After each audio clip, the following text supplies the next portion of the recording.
मध्य प्रदेश सरकार की नवीन शराब नीति के खिलाफ चलाई जा रही जन जागृति मुहिम चुनाव आचार संहिता लगते ही खत्म कर दी है। मध्य प्रदेश कांग्रेस कमेटी के प्रदेश प्रवक्ता एडवोकेट प्रमोद कुमार द्विवेदी ने बताया कि आम नागरिकों में काफी रोष है। पत्र लिखकर आम नागरिकों ने रोष व्यक्त किया। इस बाबत बैनर पोस्टर लगाए गए, जगह जगह शिविर लगाए गए। इंदौर में करीब 84 किलो 600 ग्राम की पहली खेप चिट्ठियों की भेजी गई है। फिर 47 किलो की देवास उज्जैन में 2 अक्टूबर से शुरू मुहिम में 52 किलो की चिट्ठियां भेजी गई है। द्विवेदी ने बताया कि महिलाओं युवतियों में खासा आक्रोश है। महाकाल दर्शन करने वाले धार्मिक लोग की भी आक्रोशित है। सरकार ने नेशनल हाईवे पर दुकानों को लाइसेंस दे दिया, जिसमें मक्सी उज्जैन देवास भोपाल रोड उदाहरण आवासीय क्षेत्र में पब बियर बार शराब दुकान खुला दी गई है। शराब नीति का पालन नहीं हुआ। द्विवेदी अनुसार जन जागृति फिर चलेगी। सर, नई शराब नीति जो मध्य प्रदेश में लागू हुई है, जन जागृति अभियान आपके द्वारा चलाया जा रहा है, किस तरह के अभियान रहेगा, तो क्या मकसद होगा इस अभियान का? अभियान आज समाप्त हुआ, आचार संहिता लग गई है, सरकार की विदाई का बेला है। विगत 1 साल से अधिक समय तक हमने सरकार की नई शराब नीति के खिलाफ लगातार जन जागृति विभिन्न राजनीतिक दलों को लगाया, साथ में लिया। कई राजनीतिक दलों के नेताओं ने अपील की।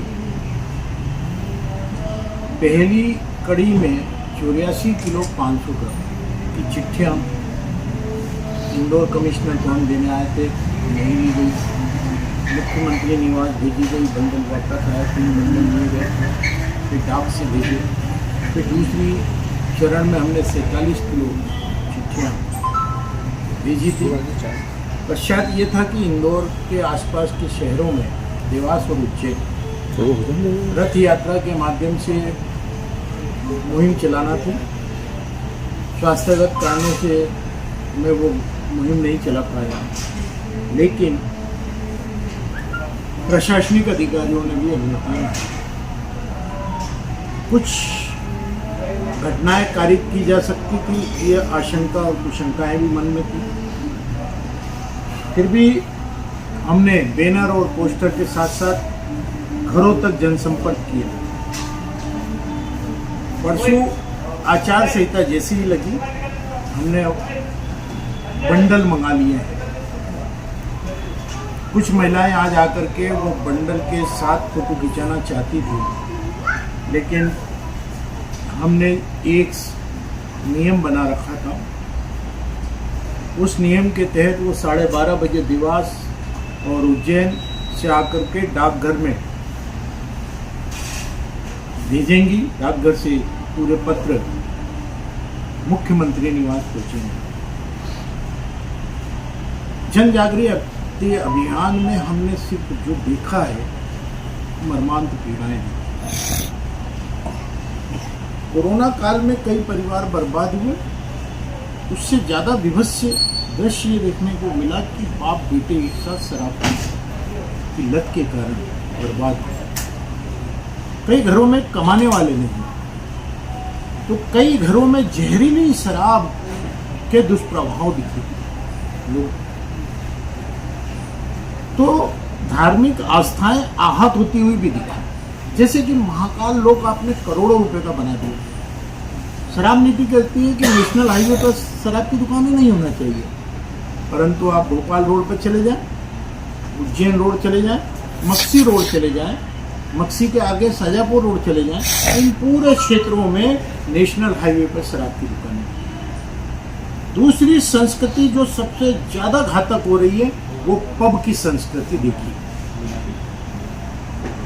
नई लड़कियां जो हॉस्टल में हैं, उनमें से कतिपय लड़कियां लड़कों के साथ पब में जा रही हैं, नशा कर रही हैं, और घटनाएं कुछ न तो कारित कर दी। इंदौर की सुपर कॉरिडोर का उदाहरण सामने। हॉस्टल, एजुकेशन परिषद, जो धर्मशालाएं, पिकनिक स्पॉट, और सबसे अहम है एजुकेशन का जो कैंपस है, उसमें आसानी से शराब मिल रही है। कहाँ से आ रही? शराब नीति अब सरकार की नैतिक जिम्मेदारी हो जाना चाहिए। हमने अपने कर्तव्य का पालन किया है। जब नई सरकार आएगी तो ये नहीं कि ये मुहिम खत्म हो जाएगी। हम इसे एक जन जागृति बना करके संवाद, परिसंवाद, डिबेट, नाटक और ऐसे पीड़ित लोग जो शराब से जिनका घर बर्बाद हो गया है, उन माता और बहनों को आप लोगों के सामने लाएंगे और तस्वीर सजाएंगे कि आप ये बताएं समाज को कि शराब के दुष्प्रभाव क्या है। सरकार शराब से राजस्व प्राप्त करे, लेकिन आने वाली नस्ल खराब ना हो, ये भी देखिए। आवासीय परिक्षेत्र में शराब की दुकानों को अनुमति न दे, हरसिद्धि मंदिर जैसे पवित्र मंदिरों के आसपास शराब की दुकानों को अनुमति न दे, महाकाल को सुरक्षित रखे, बड़े गणपति क्षेत्र को सुरक्षित रखे, अन्नपूर्णा क्षेत्र को सुरक्षित रखे। सबसे बड़ी बात यह कि अगर 50% नागरिकों ने हस्ताक्षर कर दिए तो वहाँ शराब की दुकान नहीं खुलना चाहिए। पहले ये नियम था कि नाके के पास शराब की दुकानें खुलती थी, आज भी आपको आवश्यकता है, भले कोई सी सरकार आए। क्योंकि मैं कांग्रेस में एक जिम्मेदारी वाले पद पर हूँ, इसलिए अब जो मुहिम चलेगी वो सामाजिक संगठनों के माध्यम से चलेगी, अन्यथा लोग इसे राजनीतिक रूप दे देंगे। वैसे शराब नीति को लेकर जिस तरीके से जो मध्य प्रदेश सरकार का रुख है, मध्य प्रदेश में बीजेपी की ही नेता है उमा भारती, उनके द्वारा लगातार शराबबंदी की मांग की जा रही थी। शराब दुकान पर पत्थर भी फेंके गए थे।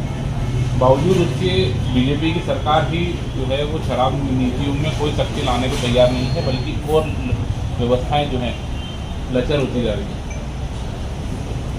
उमा भारती जी ने जो पूर्व मुख्यमंत्री रही हैं, केंद्रीय मंत्री रही हैं, झारखंड नेता हैं, सन्यासी हैं, भगवा वस्त्र धारक हैं, आज बीजेपी से एक तरफ कर दी गई। शराब माफिया बड़े संगठित माफिया होते हैं। एन केन प्रकारेण आपकी मुहिम को बाधित करने के प्रयास कर सकते थे। मेरी मुहिम को भी करने के प्रयास हुए, लेकिन मैंने जो पूरा मुहिम चलाई महिलाओं और बेटियों